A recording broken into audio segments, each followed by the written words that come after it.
از کفر من تا دین تو راهی به جز تردید نیست. دل خوش به فانوسم مکن، اینجا مگر خورشید نیست. با حس ویرانی بیا تا بشکند دیوار من، چیزی نگفتن بهتر از تکرار توتیوار من.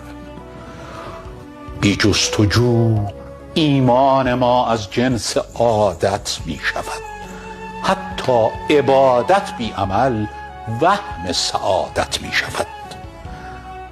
با عشق آن سوی خطر جایی برای ترس نیست، در انتهای معجزه دیگر مجال درس نیست.